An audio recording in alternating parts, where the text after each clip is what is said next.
We are now recording. Hello, everybody. Welcome to the Yes Have Some Snydercut Roundtable. My name is Craig Goldberg. I am here with Abigail Gardner. What's up, y'all? Jacob Walsh. For the first time this morning, we're talking. Hello. I'm here. I've never seen your face before. First time today. And Ryan Dole.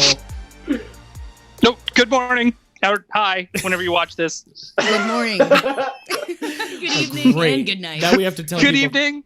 Have a great day, everyone. We have to tell everybody they have to watch it in the morning now in order to be screen accurate. I watched this in the evening and he said good morning to me. People would say that. John Urquabe is supposed to be with us, but he's MIA. I don't know. I think what happened is he read one too many articles about the Snyder Cut. His head exploded. He couldn't take it anymore. But we wanted to do this. We're going to get right to it. We're going to cut the bullshit. No how you doings. No plugging. Yes, have some group therapy. Even though you should join. It's so easy. All you have to do is log into Facebook. Stop. But we're going to get going. Thanks, guys. We're doing this on a Saturday, a little bit different, but there's a lot to be said about this. So let me do the high-level recap first. So a couple weeks ago, I guess 2 weeks ago, Zack Snyder did a live watch-along of Man of Steel, and there was all these rumors with HBO Max launching, the Snyder Cut's going to happen, the Snyder Cut's real. We'd been making fun of the Snyder Cut for years. Yeah, it was on our fuck budget. Both Jake and I gave it 0 fucks. Yeah, we had a whole thing. Like, we literally had a segment of our show where we were like, let's make fun of people who think that this is real and that want it. Mm-hmm. And think that it could happen. Because it never will happen. It never will. It's never going to happen. Never should have. It never should have happened. I guess for context, we should talk about how, Ryan, you work in the VFX field, and you didn't work on Justice League, but you did work on Man of Steel, correct? I worked on Batman vs. Superman. Batman vs. Superman, cool. Okay. So I worked closely with Guillaume, who he worked on Man of Steel. He was like the VFX soup on Man of Steel. Worked closely with DJ on it, and then they brought me in for Batman vs. Superman. Which was a super fun experience. I'm not going to lie, even though we knew what we were getting into when we were making it. Yeah. It's true. Like, we made the most of it and we had fun, Well, let me ask you this. Easter eggs. From a visual effects perspective, Zack Snyder has such a unique color palette that he works with and just a very distinct visual style. You see it in like 300, Watchmen, all those movies. Does that change the approach from a professional standpoint for you guys? Yeah, I would say so. Everybody, it's weird. A lot of us don't like Zack Snyder's movies, and this is no diss to Zack Snyder, the actual human being, because he's super nice, super great guy. And I just want to get that out there before I just completely trash his films. And, he was, he comes in, he knows what he wants. There's no changing last minute. There might be some changes here and there, but for the most part, they're very smooth to work on. I don't think rarely any of us worked a lot of overtime on Batman vs. Superman. And we were finished 6 months before the movie was even released. Maybe you should have. Like that. Well, it's not up to us. I mean, I think it turned out pretty good. Yeah. Because I agree with you. We just watched Man of Steel, and it has like an absolute tone and vision throughout the entire thing that's cohesive. And I have to say that's far superior to the way that Justice League came across. It felt extremely choppy and disjointed. So you saying that Zack Snyder is like going in and knowing what he's doing from the very beginning, that makes sense. And you can see that in his films. or at least he knows what he wants. Yeah. Right? And he hires the people that he has. Right. Right? He's just like, he's got his picks of people, and that's who he chooses and goes from there. And I was supposed to work on Justice League. We were even prepping for Justice League when we were working on Batman vs. Superman. So I got to like see some of the script already at that point, and we were prepping for Parademons and all this other stuff, even Darkseid, right? Like, yeah, Darkseid. He's coming. Lex Luthor says he's coming. Is he? Well, I guess he is now. Yeah. So this news broke, right? The Snyder Cut movement is now a real thing. HBO Max is launching. Warner Brothers sees value in letting Zack Snyder complete his vision. We don't need to recap all of that. We know the story. If you're watching this, we assume you know. So what we decided to do to talk about it, we were going to go back and watch Justice League again to kind of get fresh eyes on it. I hadn't seen it since theaters. Jake, what? I know when it came out, we did a review episode, but literally rewatching it, I did not remember most of this movie. What was your experience like? Yeah, same. It took me 4 sit-downs to get through it the second time. So you made it your own Snydercut. I was annoyed that we were even doing this because I was like, didn't we already talk about this piece of shit movie? Jake Why is are we still doing annoyed it again? that we're doing I don't understand why we're here. And I wasn't gonna watch it at first. I was like, they're not gonna make me watch this trash again. And I was like, I'll just go into this remembering what I remember. But then, you had it, you bought it on your Amazon, and I was like, fuck, it's just sitting here for free. So I put it on. I think I watched 15 minutes of it before I was like, I'm done with this fucking thing. But I kept going back. I kept going back to it. It took me 4 sit-downs. Yeah. So when they say that the first cut that Zack Snyder brought to Warner Brothers was basically unwatchable. Yeah. And it was edited. There was a lot taken out. They basically had Joss Whedon come in, doctor up the script, rewrite, and reshoot 90% of the movie. What is your opinion of the final result? As somebody who's, in general, a superhero fan, Jake, you want to see a good superhero movie, right? You don't go into it wanting to not like it, or do you? No, I mean, of course I want to like it, but of course I want to like it. But the problem is that I think all these DC movies are just like, they're just all bad to me. I don't think almost any of them are good, and it's weird. Like, especially like Batman versus Superman, I didn't think was very good. Man of Steel, I remember liking it okay at the time, but I'm also like I've never been a big Superman guy. Like he's never been my favorite. But out of all of the DC movies, Superman is what I've liked the best so far. And I'm like, I don't know what that says about me or what that says about their movies or their treatment of the characters or what. But of course I don't want to go into any movie hoping for a bad time. But I don't know, man. That's just what I get out of these. They're all. I almost walked out of Man of Steel.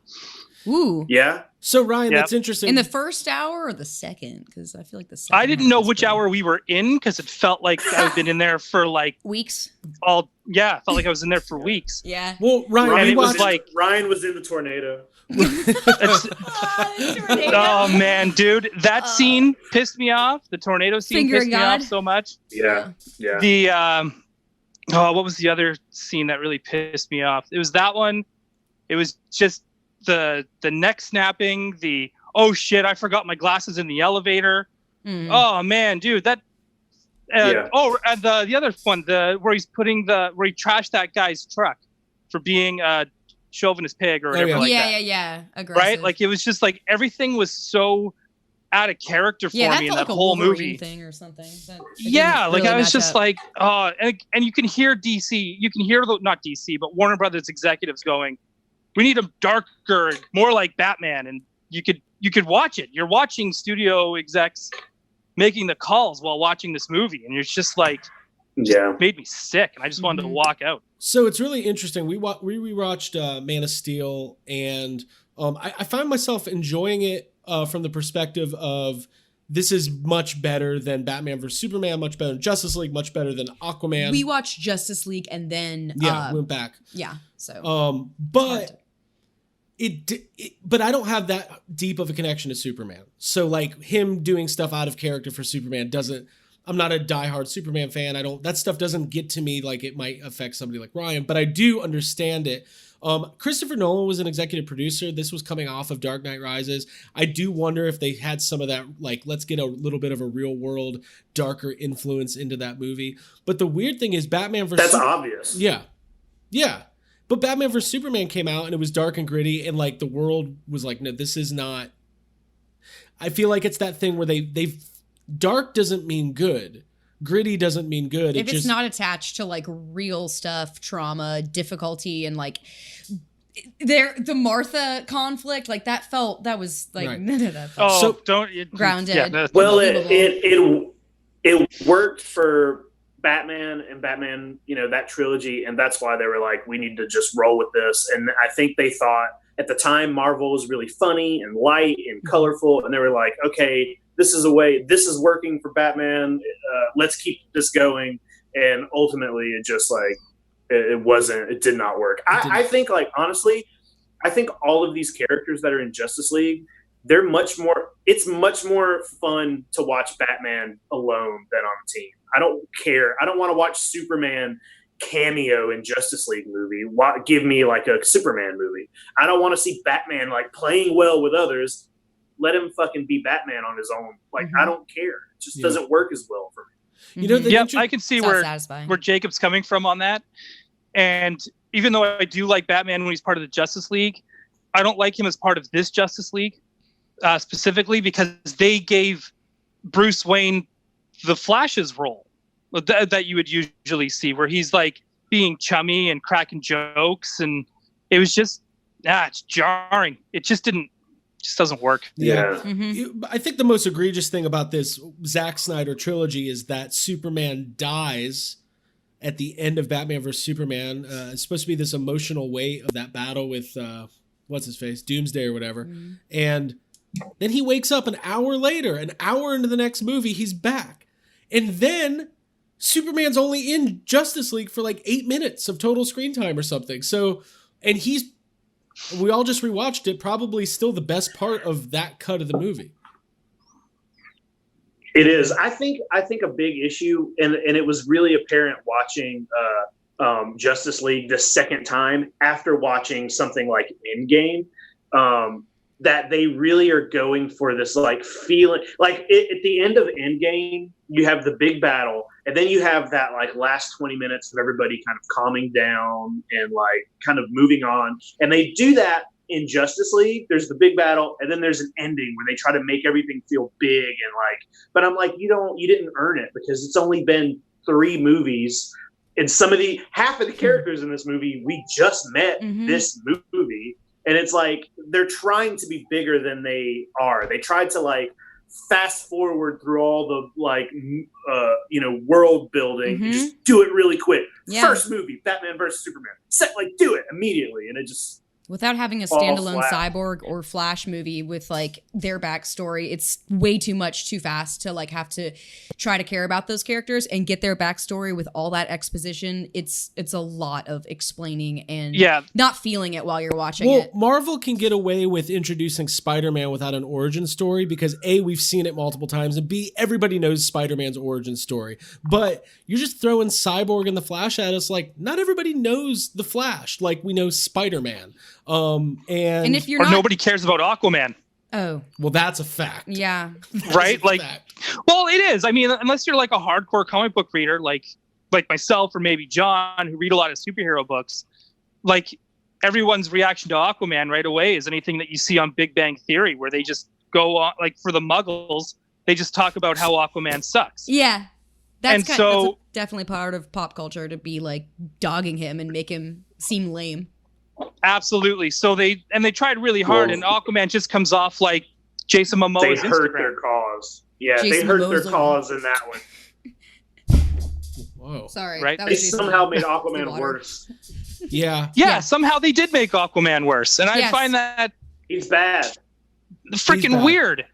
Yeah. You know, it's funny if you watch the first teaser trailer for Justice League, it's Bruce Wayne going to find Aquaman, and he's like on his horse in the snow, and it's like, oh, this is interesting. Oh, and then like when the way it comes off in the movie is like, holy shit, they botched this so It's bad. so bad. He's like, tell me about the boxes. Dude, to me, one of the cringiest parts of the movie is when he says, like, I hear you can talk to fish. And he gives him that dumb little smirk. I'm like, yes. Are you funny? I dig it. That's such a Flash thing. That is such a Flash thing, too. Like, it bugs the shit out of me. Yeah, you can't make every character have that little injection of humor. You have to, like, be one character, yes, and that is their characteristic. But also, if you're going to do it, make it funny. Like, I hear you talk to fish. I hear you talk to fish isn't a lion worth a, like, cute little fucking head nod. I could just see. Wait, Imagine the Warner Brothers executives, guys. Have you seen the clip, the talk to fish line? Oh, we got him hook, line, and sinker. We got it on T-shirts now. Dude. Fuck And that. it's what's really funny too. Funnier. What you just said is funny. Hook, line, and sinker's funnier. Yeah, the one thing, yeah, because I remember that trailer pretty well. Because I find that the DC trailers are better than the actual movie. Yes. Like the Man of Steel trailer, I still think was the best movie of that year. Like it was better than Iron Man 3. And that was just a trailer. Mm-hmm. And then the actual movie came out, and it was just like the worst thing I've ever seen in my life. Mm-hmm. I think that's the other problem with DC too, is that they make such good trailers that when hype. you go in, you're just like, oh my God, how did you get this out of that trailer? Yeah, let's talk Like, how about did Suicide Squad. Well, you 'cause remember the that's Suicide exactly what Squad happened. trailer? Suicide Squad, Birds of Prey. Yeah, Birds of Prey. Absolutely. You know Total what's letdown. interesting? And they've been talking about Because HBO. you people keep falling for it. Dude, Oh, I'm gonna keep man, every every you time. too, Jake. You show up. You give me money. Jake, a lot of people don't know Wait, did this. you not see Birds of Prey? Yeah, I show up, but I didn't want to go see Birds of Prey. You two wanted to go see Oh, we Birds made of Prey. you. And also, I knew going in that it was going to be garbage. That's No the part of last it. movie we saw before quarantine. Fuck. That's funny. That's depressing. Jake stands outside Oh. of movie theaters like a Jesus person, Like, trying to convince people not to Megaphone. not to fall I for might, the trailers. I might start doing False that. witness. I might start doing I that. can see Jake outside of the theater. Do not fall for the DC trailers they give you. Zack Snyder's Dude, we're in false a- prophet. Yeah, yeah. I am totally in an abusive relationship with DC movies. Yeah. Yeah. But the thing about I read this Absolutely. thing Absolutely. about We're here for you. That's why we have this podcast. I read this thing about Suicide Squad where again they started doing test screenings of and this apparently the air cut of Suicide Squad is almost done. Like they have it. It's basically ready to go, and the test screenings did really poorly. And they actually brought in a trailer house to re-edit the movie to make it feel more like Guardians of the Galaxy.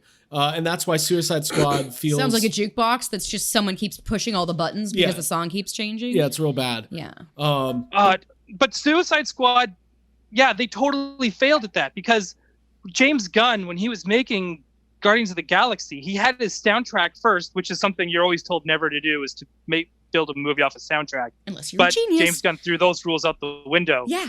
and said, here's my music list, and built the story around the music. Mhm. And Suicide Squad, like, the songs Injected. made no sense. They weren't even ironic fun like Deadpool. Yeah, Yeah, or even the exactly. Deadpool soundtrack still makes sense with the movie. right. I don't know. DC. so- I No think heart. I think the craziest thing though is like rewatching Justice League after the news that there is going to be a Snyder cut. This whole time I've been like, this all sounds awful. Who wants to see more Justice League? I don't care. I don't want to see more shit put into the movie. But then after watching the Justice League again, I'm like, it can't be worse than that, right? Is it possible it can be worse than what they put out? Yes. Okay. Yeah, I guess so. Maybe. Yeah. Less I fun. think so.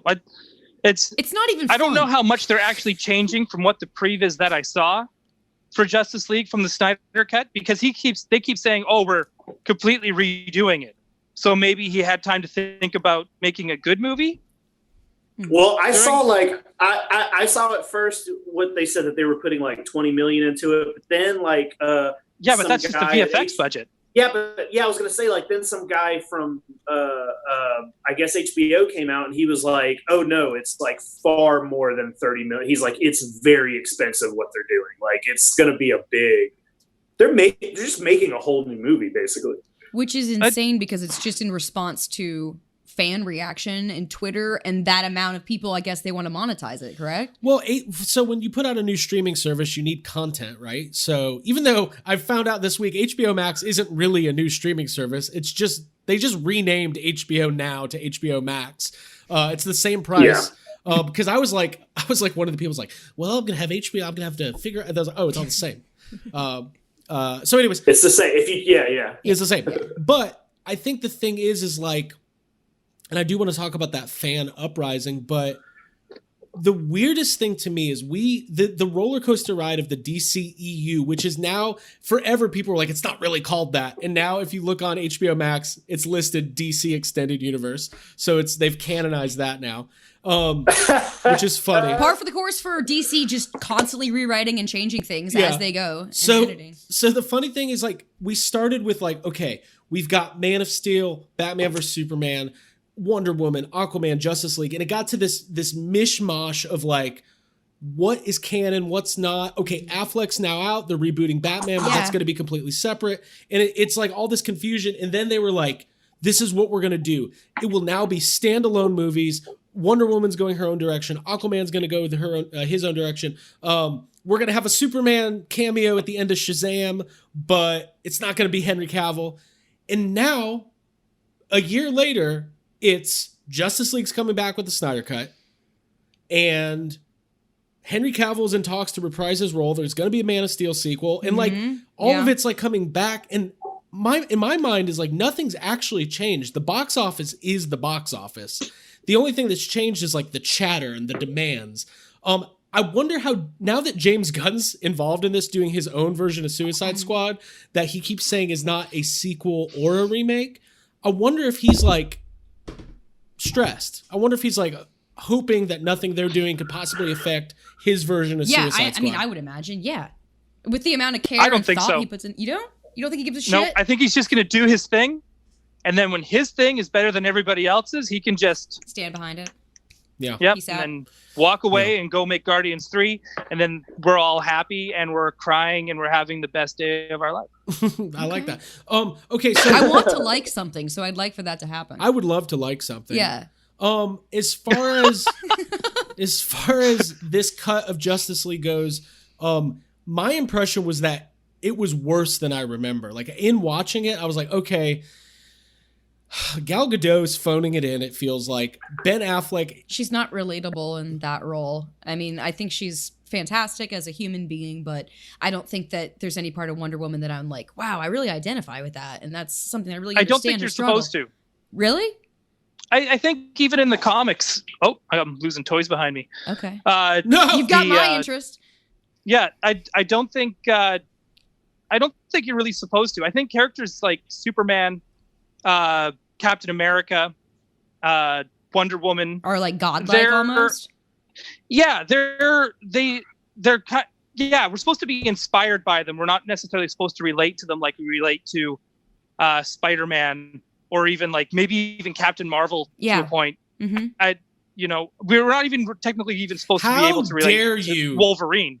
Ryan Dole, compare Captain Marvel and Wonder Woman. That sounds like low key. No, I'm just bringing in some Marvel characters that are just like that are super powerful but more grounded. Right. No, right. You know what I mean? I get what you're saying. Right. Like, because we can't even relate to Thor. We're not even technically supposed to relate to Thor, Captain America. I hate coffee. Right. Yeah. But here's the thing, though. But here's the thing. He goes through depression. But that's what I'm saying. Like, we're not, you wouldn't usually relate to Thor or Captain America because they are like bigger, but Marvel has been smart about it and written characters that can still be like that, but also have relatable human problems, while DC is just like, Pat kind of hasn't done either. Ant-Man. Because like my favorite Justice League stuff is like, my favorite Justice League stuff is when you read the old comics and they're all like drawn is like these big, the main difference between DC and Marvel is that DC's characters, so many of them are these big, like Superman, Wonder Woman, are these big, like Martian Manhunter. They're like these big people that are like gods, and you look up to them. And every time you see them, you're kind of like in awe of them. And DC hasn't done that either. The DC movies don't make you feel that way, just as if they don't make you relate to them. It's like you got to pick something and go with it. Yeah, it's missing heart. Yeah. If you can feel something and relate on a small level like I would to Captain Marvel, and see her in her power and glory when she shows up at the end of Endgame, and that's, to me, like, that's the almighty that she is. So if you can do both like Marvel does, that's fantastic. And if you can't and you're DC, you're just absolutely like try. Yeah, I think that's where, because Marvel, again, like even their worst movie in the MCU is still, if someone wanted to rewatch it, I would be down for rewatching it. You're not sitting there going, oh, this is going to be exhausting. Right? Like pretty much almost all of DC. Yeah, I saw right? Batman vs Superman twice in the theater. It was so painful to sit through. Right? And it's like, well, you didn't even have to work on it for a year, so don't even worry about it, right? So Ryan sat with it way longer than I did. My condolences. Right? Like I said, it was fun to work on, so it's okay. But I mean, like, but it's different when you know what you're getting in on too. But anyways, sorry, we're going off track. Yeah. But it's, it's really upsetting too, like when DC is like this, like the movies, because the comics can be so good. And I mean, like, Marvel goes through its fluxes too, where Spider-Man's awesome and then the title's not as good. Because I mean, they're coming out monthly with like 5 issues a month. So not everything's going to be awesome. But when you're making a movie, they're taking 2-3 years to make a movie. I honestly think, like with Dark Knight Rises and everything else, there should have been no excuse for these movies to be as heartless and as bad and unmotivating as they are. Well, I think with something like Dark Knight Rises, like I know I've got a very different opinion of that movie specifically to Ryan and Jake. And I think, what do you feel about Dark Knight Rises? I liked it. You like him? I liked Tom Hardy. But I think in that case, you're dealing with the third movie of a trilogy. Christopher Nolan's putting out his vision. It maybe is a little divisive or controversial at times, but I think Warner Brothers and with the Zack Snyder stuff so Warner Brothers was probably like licking their chops. Like, we're finally going to do Batman versus Superman. We somehow haven't figured out how to monetize our two most popular characters in the last 30 years. We're finally going to do it, and never really took a step back to go, well, yeah, that's Batman versus Superman, but we don't know that Batman. We're not invested in this Batman. You're just banking on us knowing the character. So by the time it comes out and it doesn't do well, and Warner Brothers is going... And when it's unfamiliar as Ben Affleck is in that role, you're like, this isn't really the character I know. Right. So I'm sure they were just shocked when Batman vs. Superman didn't do what they thought it was. And then they got halfway through filming with Justice League and probably realized, oh, this is going to be a lot like Batman vs. Superman. It's going to be bleak. It's going to be dark. It's going to be apparently long and drawn out. Apparently the first cut of it was 4.5 hours long or something. So then they do what would probably ended up being a worse idea, which is pulling the plug on Zack Snyder. Obviously all the stuff with his daughter, that was awful, but it's kind of a known industry thing that he was off that movie months before that happened. Like, that was like a PR spin. And then they bring in Joss Whedon, who had done the first 2 Avengers movies and had that MCU kind of cachet. And then it's just the movie. You could tell which scenes were that, like the whole Batman scene at the beginning where the fucking terror dog. What are those things called? Parademon? Yeah, Parademon. Like, you can tell that's as Zack Snyder as you get. Yeah. And then it cuts to very like mundane feeling, like. You got a whole ass. You can't half-ass. You can't just have a little injection of something fun. It's like, make the entire thing from the beginning that way. But Jake, I remember you. Now, I don't know if this is in the Snyder Cut or if this was redone, but I don't necessarily like the scene where they wake Superman up and they put all the mixins, in the pool. They put all the fixins and the mixins in the pool and wake him up. But the scene where Superman, that's what I called the Superman scene where he shows up and fights them all. Jake, I remember you liking that scene, but did you like it this time? Do you love it? I think that scene. So I do think that's the best scene in the movie, and it sometimes it feels to me like I would maybe rather watch an entire Justice League movie where it's like, let's try to revive Superman, and maybe that's the big thing. I don't know, but I think that scene's fine. It's weird. I hate anytime Wonder Woman speaks in it because she's like, she talks so weird. She's like, Cal, no. I'm like, why are you talking like that? Cyborg, anything with Cyborg is awful. Like, Cyborg looks so stupid in this movie. And the CGI doesn't mesh with the part of the face that's the human actor. It all looks janky, and it's just like, I hate all of it. But that scene, I think, is the funnest thing in the movie. Like, and that's it, Hey Ryan, I like how he casually throws Batman behind him when he sees Lois. Yeah. They're like way up in the air, and he just tosses Batman, and you don't see Batman land or anything. That's my favorite part of the movie. Hey, they should have cut to right. They should have shown Batman landing, and he sits up and looks and he goes, "Bros before hoes, dude." They basically do that. That's what they should do. That sounds like an Aquaman line, actually. Oh, it does. Yeah, it does. Yeah. I dig it. Ryan, Cyborg looks bad. That guy's a good actor. I want to say that he's in True Detective season 3. And he's a good actor, just not good actor. in Justice League so much. Not in that movie. Ryan, from a VFX perspective, how does that happen? How does it look like that? Probably just ran out of time. That's crazy. Like that's what it comes down to. A lot of times when VFX looks bad, it's two things: they ran out of budget, and they ran out of time. Because they sit there and have noodled things for far too long. So that's okay. It's never the artist's fault. All the artists that work on this are amazing, and they all probably never saw their kids and probably got a divorce while making this movie because they were never home. But it's not their fault. It's not. I think I would want a divorce from everything in my life if I worked on this movie. No offense. I would be like, time to change my life. Oh, dude, you'll end up divorcing yourself. If you've ever gotten this industry, you'd end up working on way worse than Justice League. Oh, I'm sure. Check my IMDb page, man. You'll see it. You'll see it. For every Godzilla, I have an answer the call, right? Yeah.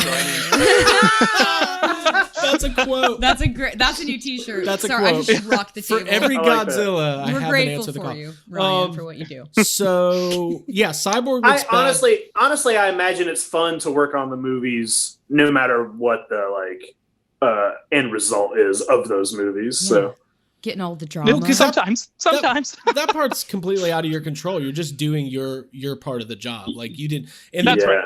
And you're just trying to do the best you can. This is gonna sound so bad, but I mean, like a lot of the times, if we know we're working on a bad movie, where it's just kind of like you get that gut instinct of we're not working on something special. You kind of try to do a better job at the VFX so that you don't give anyone else any other reason to hate on it. Yeah. Okay. So the reviews will say great special effects. Right. Yeah, that gives you that motivation to be like, I don't want anyone ripping on what I'm working on. Yeah. So you just you just try to do your best. To be fair, I pointed out to Ryan that there's something very noticeable in Infinity War how bad Mark Ruffalo looks in the Iron Buster. Is that what it's called? Uh-huh. I'm a fan. I was gonna say Iron Giant. I don't know. The Hulk Buster.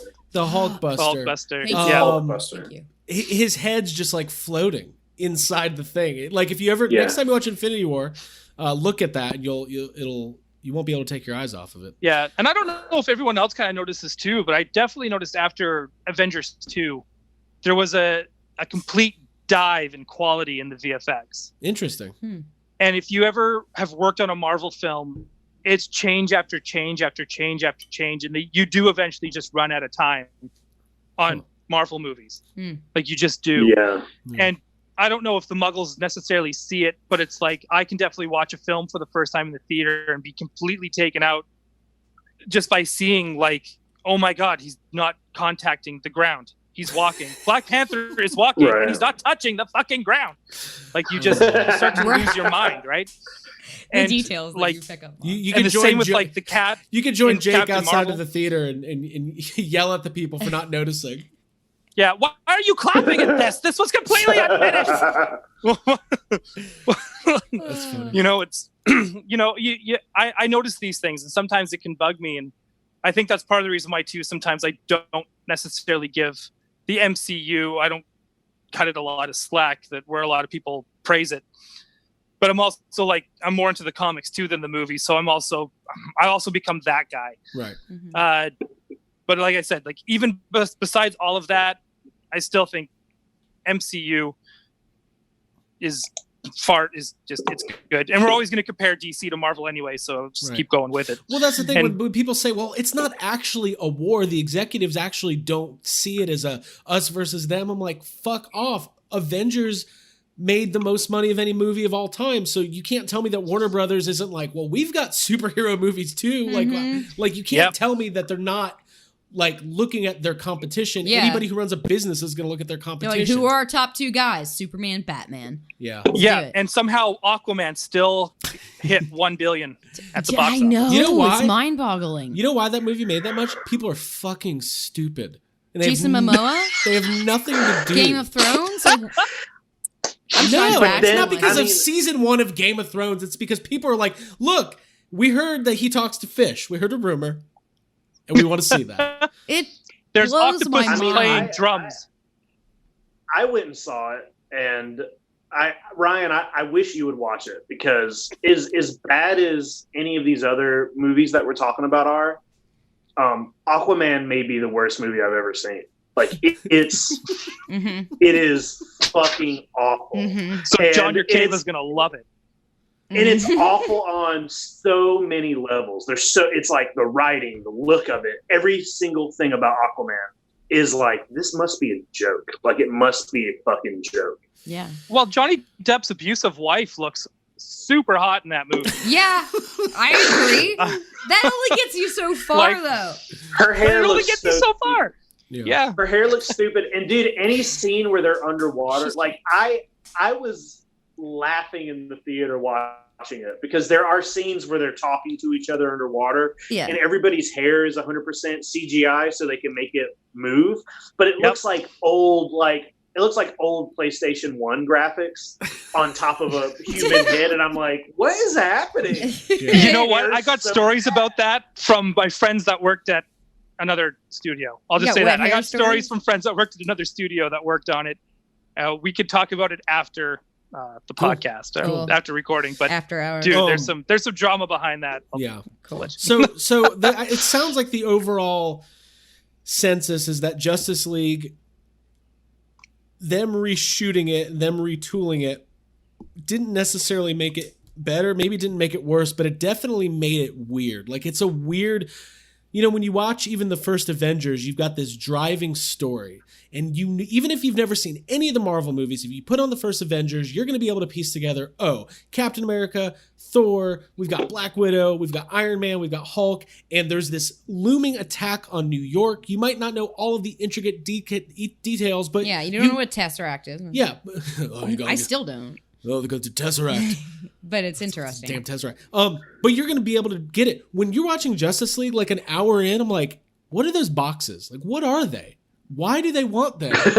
What is happening? Like, it's so, because what they tried to do is they tried to give you a little bit more of an origin story for each person. So they show the Amazonian stuff and what's going on over there and the horses and the light Yeah. and all this shit. And it's just like, it just feels like they were it feels like insecurity coming off the screen. Like, they know. That is a good word for also Aquaman. That is the entirety of it. It's the insecurity of like, well, you think we're lame? We're going to show you up with all this awesome action and jeans and badass shit. And Jeans. It's Yeah. not Yes. as badass as you think. Jason Momoa and his tiny jeans. Here we Yeah. go. That was we had a whole episode. I think Jake ranted for an hour. He was like, why is he wearing jeans underwater? We made Why? a bet that if we liked Aquaman, we would wear jeans in the water. Yep, that was something we were going to do. Yeah. We didn't. Can Never I had tell you to. something about that Aquaman scene, which I think is kind of funny? Because first time I saw Justice League, I went with my niece and nephews, and my niece has just started reading comics at, like, pretty hardcore at this point, and she only buys comics that are like have women lead characters in it. Yeah. We went and saw Justice League. We went to the comic store, and then she started buying Conan and Aquaman comics. And then all of a sudden it's like, Aquaman, why are you? We just saw Jason Momoa and his tiny jeans, and you're 13 years old. That's what I'm saying. That's not. Got it. Okay, that's who that's targeted to. Mhm. That 13-year-old coming of age girl. That's or boy. What's funny That's, about even Aquaman is like you've got all these big actors that join the MCU and for the most part do a really good job. Like you've got Michael Douglas is in there and Michelle Pfeiffer and who was it? Annette Bening. She's in Captain Marvel. Like these like known A-list actors who come into the MCU. They have a small part, but they do really well. But then Nicole Kidman is an Aquaman, and she's a good actress, but for some reason, because she's an Aquaman, she just is the worst actress I've ever seen. Like, Lifeless. so Dude, bad. I don't. Whenever I was rewatching Justice League, it felt, when they get to the end battle and you have Aquaman, it felt like they were like, oh, okay, we have Aquaman here, and all his abilities and powers have to deal with like water and fish, and like they're like, well, how do we have him do anything? And then someone was like, oh, well, just have him surf on the parademons. Yeah. So he air surfs on the demons On a demon. bodies. Yep. Yeah. Also, the opening when they first show it. the parademon, like the whole, it's like a bad Stephen King where he's like, they feed on fear, and it's just like, oh, this is The fear This is itself, bad. the meat. Also, Batman lets that crook go. yeah. He's a crook at first, and he's like, there's a robbery or something, but then he lures the parademon in. But then the crook's like, oh, what is that, Batman? And he's like, it's a demon. He's like, oh, you're chummy with this guy? Yeah. Let it go. Yeah. Like that. No, my Batman wouldn't do that. Yeah, that's pretty bad. And also, I think the most egregious thing is this scene where Wonder Woman and Bruce Wayne are like walking by the lake, and she's explaining the plot of the movie. Basically, it's the worst exposition I've ever seen. Dude, that's a bad movie sign when you're just not even halfway through and you're recapping. And you know what? It's I'm going to not go good. on another little rant here. You know what's awesome about Marvel? When the aliens come finally in Avengers and Robert Downey Jr. has to deal with it, he is so fucked in the head because of it. And even though Iron Man 3, I know you guys don't like it, and it's got all the PTSD stuff, whatever, but they do a really good job of making you understand the emotions of human beings dealing with aliens for the first time. But Bruce Wayne's just like, all right, I've seen an alien. Let's get a team together. We got to, like, it's just so, it's frustrating. I was frustrated. Should I be frustrated? Like I said, it's just those movies are missing heart. Yes. Or people reacting as they normally would and going through conflict and confusion and like resolution and all that shit. Yeah. Right? If DC went the route of,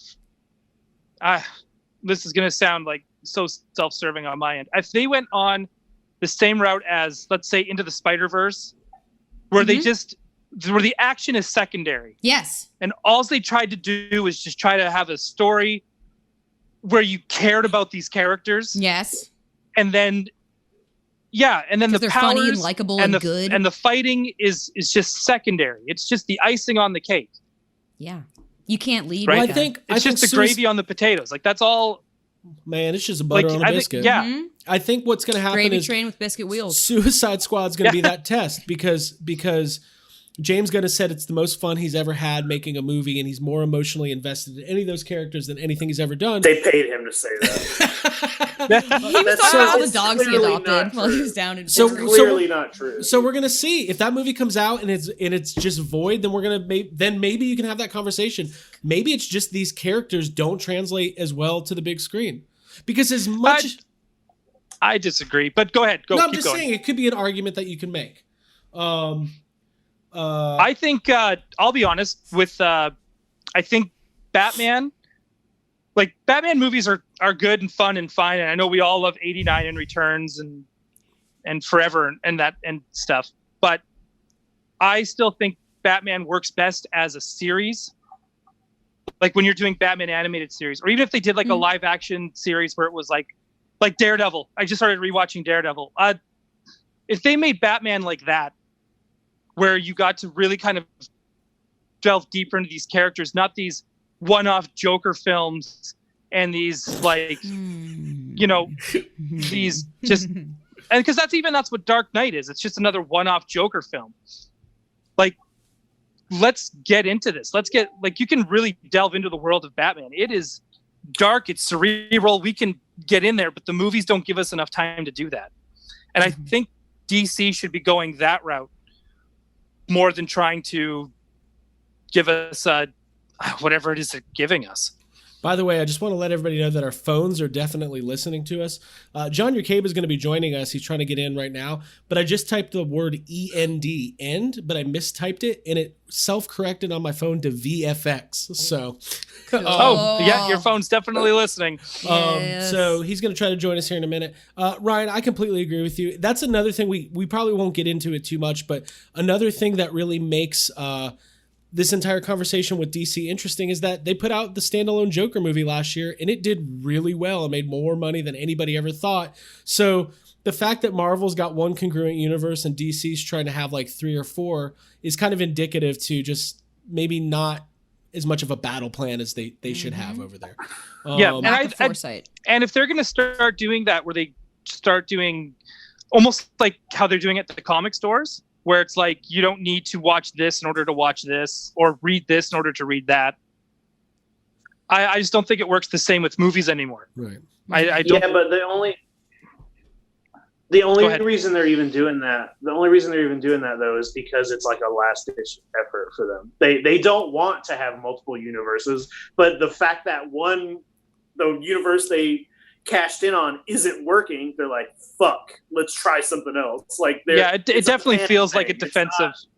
Yeah, it's out of necessity. Yeah, I agree. That's how it feels too. So let's pivot a little bit. So let's talk about this movement in the way it happens. So it starts off with a couple people putting up these hashtags, release the Snyder Cut. Everyone's like, oh, it's not a real thing, blah, blah, blah. About a year goes by, they start flying planes over Comic-Con, release the Snyder Cut, and it's like, wow, they really put a lot of effort into this thing.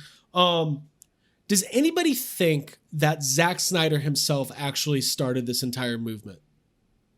Or is that too conspiracy maybe. theory? I don't think that's a good conspiracy. Is that a conspiracy? If he was the one who had this big idea for a movie, and maybe, things happen the way they happen, and then the movie came out and it was awful, of course, as a filmmaker, you're going to be like, fuck, I wish I could have done this. I wish I would have done this. And he probably, he saw that other people other people posted the same kind of thing. So maybe he did. Like, I wouldn't doubt Zack Snyder paying that for that airplane, like, one bit. Dude, who else did? Like, can't we figure out who funded him like $100 bills behind the building, and he's like, 5:00 Comic-Con. Snyder's here. Yeah. Get the banner ready. GB Max. He actually at first like GB Max with his banner at FanFest. Yeah. What if at FanFest GB Max had at Ghostbusters FanFest released the Snyder Cut? We would have been like, whoa! Oh, that's so funny. That is interesting, though, to think that Zack Snyder would be behind starting and galvanizing all that, rather than just like rabid fans who need it because they love the source material. Wait, is Zack Snyder just the Joker? Whoa, that's deep. That's like in my mind now, man. Yeah. So this hashtag starts, release the Snyder Cut. Everyone, we've made fun of it. We've all made fun of it. I still don't feel like I'm eating crow because, like we touched on earlier, they have to fabricate it. They have to make it happen. So it's not like it was just ready in a can. Right. Although he said in that Man of Steel thing, he's like, well, if it was up to me, I would have just left it on a thumb drive in a bathroom a long time ago. It's like, okay, stop it. Yeah, but he still would have just had the VFX would have been unfinished. It would have been like watching a cutscene in a PlayStation 2 game. Or it would have been like when the Wolverine leaked. Right. Probably, yes. but even less done, probably. Yes, you are correct. So then October, the actors, once like Gal Gadot or Gal Gadot, depending on who you're talking to, once she and Ben Affleck and Ezra Miller, whoever, once they started doing it, it was like, oh, well, that's kind of interesting, right? And that it kind of fits the timeline of when the conversation started happening with Warner Brothers and HBO. So, I don't know. How do we feel? How do you feel about a fan movement actually gaining traction? If you read the articles, Warner Brothers executives said that movement picking up steam is what directly led to they were like, wow, it seems like the fans really want this, but I'm not so sure that Twitter movement And these fans, I don't think it really represents a very large. I think the vast majority of moviegoers don't know what a Snyder Cut is and don't care, and they don't remember Justice League. That's what I think. I agree. I agree with you, and maybe you're right, and maybe it is like mainly industry people or Zack Snyder himself that are really pushing for it. But also, like, I kind of don't care. Like, even though I think Justice League sucked, and even though I think this probably won't be much better, I guess it's not really a bad thing, right? Like, who cares? Like, if it started happening, like if you put this towards other movies that you would like, say this happened for something that you were excited about, or a movie you do like, you would be excited right now. You'd be like, "Oh, cool, we're gonna have another version." Mm-hmm. Like, it wouldn't be in such a bad light. So part of me is like, you know what? If they're gonna fucking pay for it, if they got the money, who cares? Like, what's it hurting? Abigail? I mean, I'm not upset by it. I guess I do think back to when Answer the Call came out and we were all like, let's get people to go see the movie because no one's seeing it. It's like, is there really anything you can do, like getting a petition, etc., like as a fan or a group of fans? Maybe this is, I don't know. I'm kind of skeptical about it because they do have a lot of money. They do want something to work. If DC sees that there's interest or that there's even a small amount of voices on Twitter, it's, I guess, enough reason to go into make some money. Do we off blame of what Sonic for this? We're moving. Well, I was just about to bring that up, John. Like, we're yes. John, Ryan. Where's John?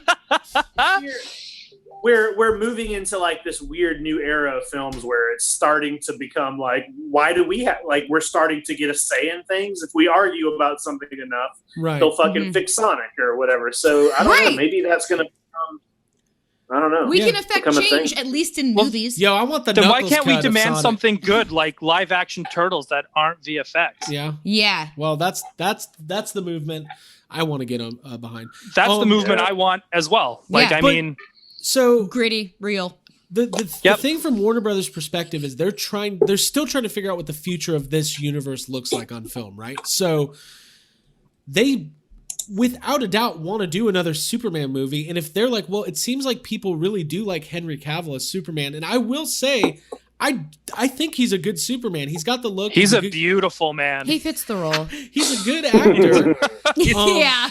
So for them, if this is a way to bridge that gap and continue down that road, but I have that part of me that thinks that this is going to come out, people are going to be excited, and then they're going to do another Man of Steel movie, and it's going to be Zack Snyder, and it's going to come out, and people are going to go, oh, why is it so dark? Like, the regular movie-going audience is not that indicative of what you're going to get with, like, an HBO Max, like, hardcore fan viewing audience. It's like, let's say the Paul Feig thing took off, and they did put out a 3.5-hour cut dance movie of Answer the Call. Let's say that happened.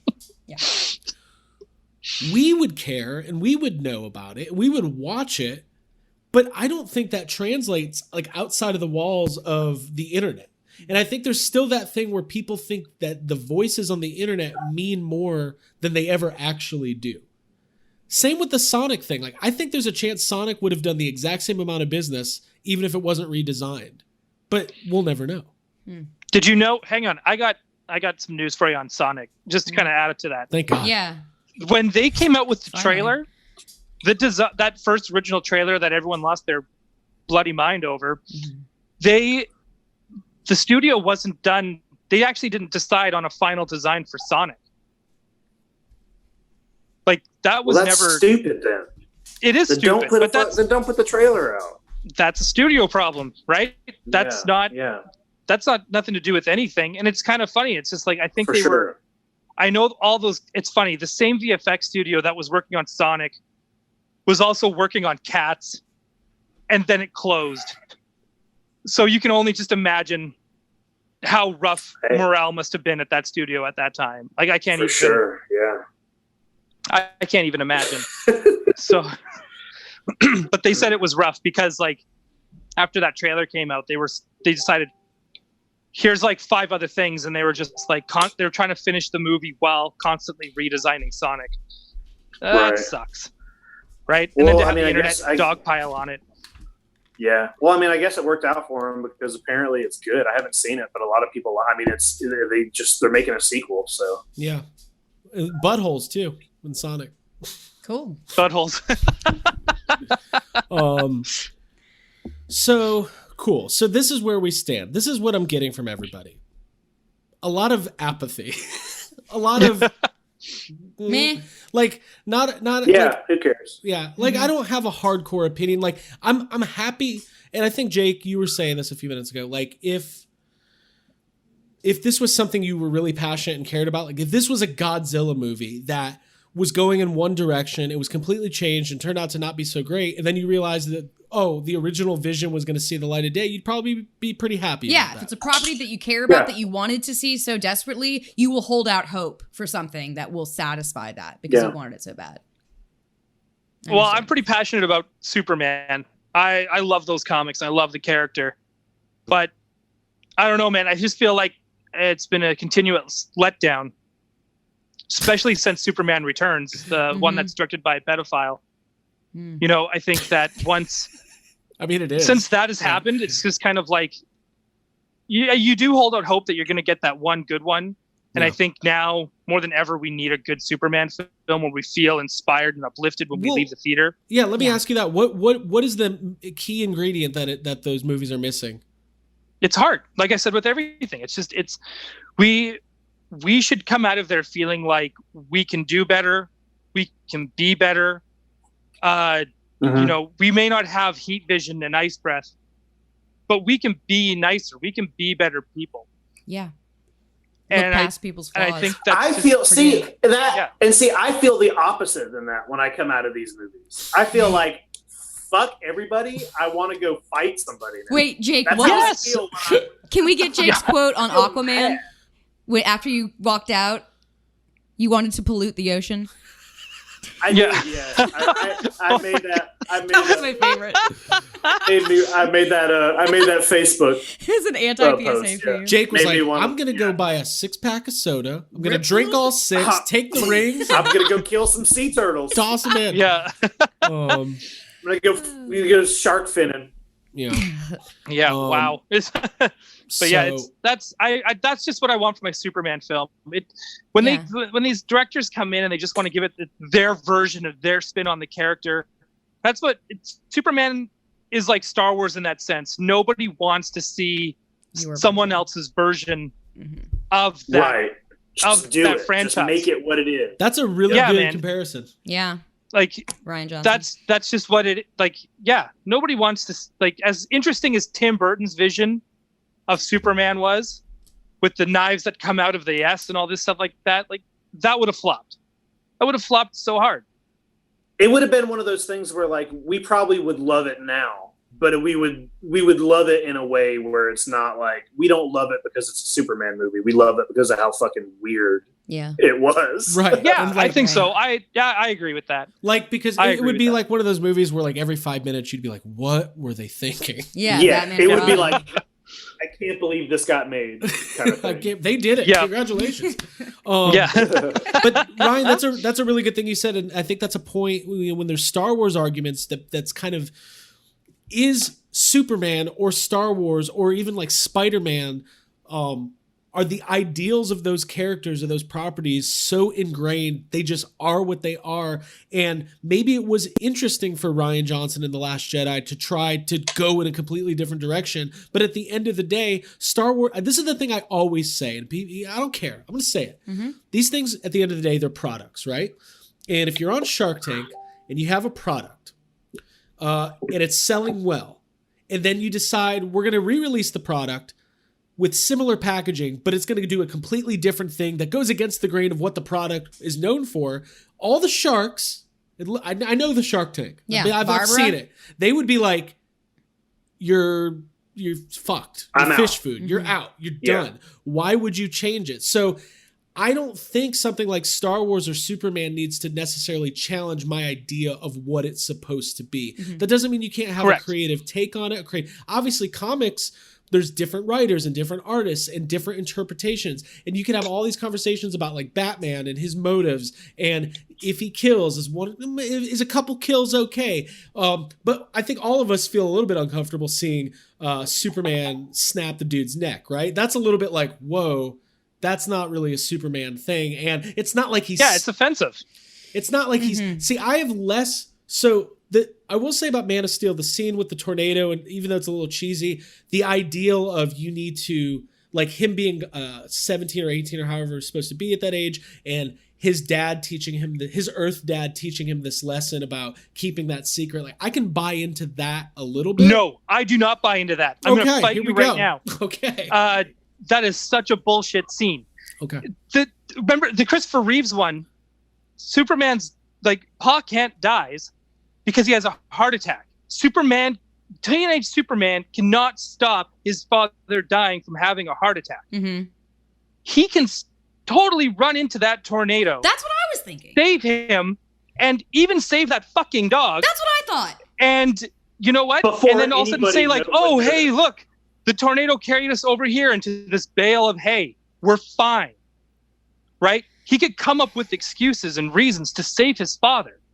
Right. It's not like, oh man, it's just, it pissed me off. Now I'm fired up. Yeah, but he's also as fast as the Flash. He can just do it and come back, and nobody would have known. They would have just been like, all they would have done was like, hey, wasn't he just over there? Like, that's all they would have said. And doing the right thing in spite of what other people think of you is more important than anything. Also, that's my favorite part in the movie because it reminds me of a much better movie called Twister. Yes. Yeah. Right. I agree. Actually, a lot of people don't know this. Sisters. I guess I'll reveal it. This is breaking news on the internet. That scene in Man of Steel it's just an alternate view of a Twister from the movie Twister. If you look on the other side of the road, oh, they're in the same universe. Joe, Dorothy. Twister, yeah. No, it's early. It's Jonas. Twister. You got Jonas over there. Actually, there's a cut scene from Man of Steel where the tornado's coming, and Clark looks at his mom and goes, "Mom." He goes, "Earth, Mom. What's Jonas doing here?" A lot of people don't know that. If you pause at a certain time, you can see Jonas's truck in the Twister. True. Oh my God! It's the F5 that killed Jonas. A lot of people don't know that. Yeah. I just want to bring that to the people. Okay, cool. So listen, we've covered a lot of ground. Unfortunately, John Yerkeba is not going to be able to join us, and I know he had a lot to say, so we might have to have him on for a We'll give him his own thing. We'll give him his own thing. I like the roundtable format. I think we should keep doing it. Yeah. Do you want to have let's have an off the air conversation on the air right now. Okay. How do you guys think this went? So, but we're over the hour mark, and listen, I think we covered a lot of good ground. I think at the end of the day, we're all gonna watch it. The last question I do have for you guys: do you have a preference for how this is released? There's rumors that could be like a 3.5 hour movie, a 6-part series. How do you want to consume, now that you've had the appetizer of the Justice League, how do you want to consume the main course of Zack Snyder's Justice League? I think they should do it as a series. The people that they have, the studio that is now doing the VFX for the Snydercut is the same studio that does all the work for CW. Mm-hmm. So all the CW shows. So I'm not quite sure what the quality will necessarily be at the end of the day on it. But they are equipped and ready to go for any sort of kind of series release. Okay. So just for a beneficial for the VFX studio that's working on it, I say release it as a series, even if it's 4 1-hour parts. Okay. Abigail. If they could painlessly inject all the information and plot points just into my head so I know what happens without having to actually watch it, that would be awesome, but I know that's not possible. So I'd say probably, like, I agree with Ryan, if it was episodic, if I could digest it slowly instead of having to sit through a marathon of stuff. It would be nice to kind of have my time to like do other things in between watching it and live my life. Jay? I'm gonna disagree with the two of you there. I think like it's already something that I don't really care about. So waiting on the next episode is not something I'm going to do. Like if they release an episode now. He wants to tear the Band-Aid off. It's gonna hurt. Get closer. Exactly. If it's like an episode a week, I'm just not I won't end up watching it. I'll be like, all right, whatever. I'll forget about it and I will not watch it. Jake's if they just put it out as a movie, I'll sit down and I'll watch the whole thing in one go. I don't care about whatever. Jake wants to get it over with. Jake's biggest fear is that I call him and I go, hey man, the 6-part Justice League series is coming out, and I know Ghostbusters Afterlife is coming soon. We got a lot going on, but we're gonna have to do recaps for every episode. Yeah. Oh my gosh. Cool. I'll be cool. Like the 4 of you, meaning you two, John and Ryan, have fun. Yeah. Dude, you know what's so funny? With Jake. This is hilarious. We at some point are going to have have another Justice League episode when this thing comes out. It's going to be so crazy. 4 or 5 Justice League. It's fun because it's never ending. So, okay. I think maybe one. You all right over there? Yes. Okay, sorry. Great. Sorry. Your mouth was gape. I got an email from my hairstylist. Sorry, I was getting excited about possibly getting a haircut at some Hair point. is open. How's this? I'm wearing a hat. Quarantine hair. So I think one fell swoop, even if it's a 3.5-hour movie, I'd rather do that than have to sit there and go through the each piece. So last question. I think I like it in small bits so I can just ultimately avoid it. Yes, I think that's what it is. There you go. Last question. I'm going to go to Jake first. Is Ben Affleck a good Batman? No, I don't think he. When I first saw Batman versus Superman, I thought it was okay, but I think it was just that it was better than I don't think Ben Affleck's a bad actor, but I don't think he's a great Superman, especially in Justice League. Like he's really bad in Justice League. Right. Mm-hmm. Ryan? I think he's fine. I don't hate him as Batman. I think if he just had a better script, wasn't trying to be so quirky and funny. His Alfred is great. Like he's got a really good Alfred. The design they have for their Gotham, is really good. And J. Jonah Jameson as Commissioner Gordon is also another good pick. That's my favorite. That's my legit favorite thing about the movie is that actor. He's not in there enough, but I mean, there's not a whole lot you can do. But for me, he looks like very classic Gordon. Yeah. So that's, I mean, again, just like DC, everything else DC movie wise, everything's there, but what you need. Right. Yeah. Right. So I think I like Ben Affleck a lot, and I was really excited for him to play Batman, and I think he's pretty good in Batman vs Superman, all things considering. But he's in the last year, as he's gone through recovery and trying to battle some demons and some addictions, he said that Justice League, they're called parademons. He's battling with parademons, which feed on fear. He said Justice League almost killed him. He hated that shoot. So I'm so surprised you can feel it as you're watching it. What I was going to say to your point about is he a good Batman? I feel for Ben Affleck and I have empathy and sympathy. I know he's gone through addiction issues. But I think that you feel some of that when you see his performance as Bruce Wayne, and there's a lack of I don't know, goodness or conviction, innocence. Just doesn't feel something, right. Yeah, it feels muddled, confused, and there's not like a clear cut. What if that scene at the beginning we talked about earlier with the parademons attacking the crook or the criminal, and he's like, what does he feed on? He's like, he's chasing Amy. We all are. Just sex, Logan! I've been chasing her for 20 years. Well, cool. So let's roundtable. Final thoughts. Ryan, you are our guest. Thank you so much. Yeah, thanks, Ryan. You go first. Final thoughts. Don't judge DC movies like you would judge the comics. I'm going to highly suggest read the comics. Give them a try if you have never tried a comic before. If you do like the movies, I do honestly feel that the comics are better. That includes Marvel as well. If everyone who bought a ticket to go see a Marvel movie bought one comic a month, and one comic is about $5 or less, if everyone bought a comic for one comic a month that goes to see the movie, that would help your comic book stores immensely. I think they're all independently owned. I'm gonna buy a comic today. Make your brain smarter. Cool. Right? Good. That's it. All you need to do is buy one comic a month, and that would help every store across the world, over and over. If you ever need recommendations, I highly suggest joining Yes Have Some Group Therapy. There's lots of us there that read comics, not just John and I, that would be more than happy to find the right comic for you. And don't post any memes. I'll take that shit down so fast. Jake, final thoughts. Thank you, Ryan. Thank you, Ryan. That was very good. My final thoughts are: I agree with Ryan, and also just fuck all these DC movies. Ooh, my turn. Abigail.